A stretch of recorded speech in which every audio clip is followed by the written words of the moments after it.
5 alasan Timnas Indonesia bakal kesulitan hadapi Kamboja di Piala AFF 2022. Nomor 1 terkait performa skuad Garuda. Namun sebelum lanjut ke pembahasan, mohon kiranya subscribe, like dan share channel ini, agar admin lebih semangat untuk kembangkan channel ini dan agar Anda tidak ketinggalan informasi menarik seputar sepak bola setiap hari. Seperti yang diketahui, Kamboja akan menjadi lawan pertama Timnas Indonesia di grup A Piala AFF 2022. Laga Timnas Indonesia vs Kamboja itu digelar di Stadion Utama Gelora Bung Karno SUGBK pada Jumat tanggal 23 Desember tahun 2022 pukul 16.30 waktu Indonesia Barat. Tentunya diharapkan pasukan Sintayong bisa meraih kemenangan dengan mudah, apalagi ia membawa skuad Garuda terbaik untuk bisa meraih gelar juara di turnamen tersebut.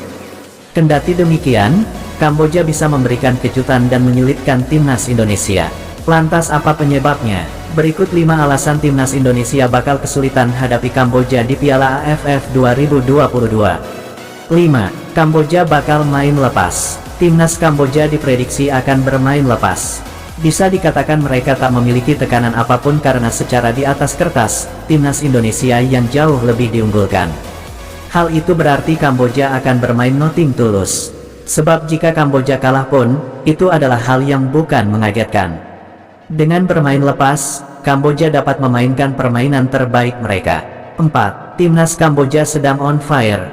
Permainan lepas yang diperlihatkan Kamboja pun sudah terlihat saat mereka menang 3-2 atas Filipina. Awalnya Kamboja tidak diunggulkan untuk menang, namun pada akhirnya tim berjuluk Angkor Warriors itu mampu tersenyum di akhir. Tentunya Kamboja ingin mengulangi hasil tersebut saat bermain di kandang Timnas Indonesia. Karena itulah mereka akan berusaha bermain semaksimal mungkin agar Kamboja bisa menang atas Timnas Indonesia.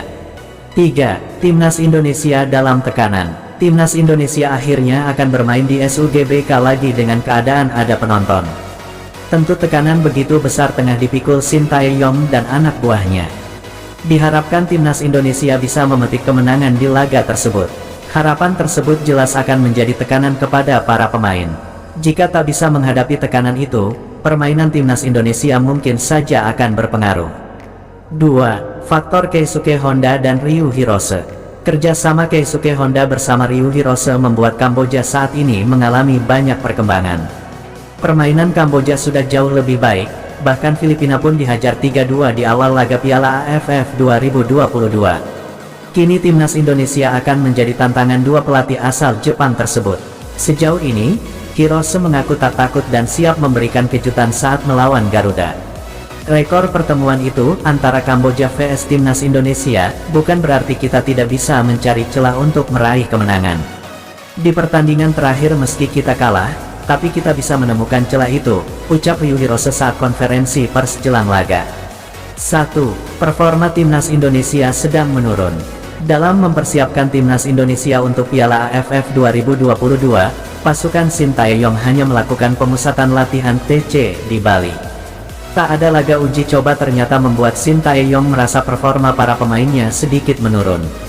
Apalagi banyak pemain Timnas Indonesia yang memang tidak bermain setelah Liga 1, 2022, 2023 ditunda akibat tragedi Kanjuruhan. Tentu hal tersebut akan mempengaruhi permainan Timnas Indonesia. Untuk pertandingan pertama menurut saya bisa menjadi pertandingan yang sulit bagi tim kami. Sebab, setelah ada tragedi Kanjuruhan memang tidak ada tanding sama sekali, dan performa pasti menurun, kata Sintayong jelang melawan laga Timnas Indonesia vs Kamboja. Jadi, apalagi tidak ada uji coba lawan siapa-siapa. Bagaimana pendapat kalian?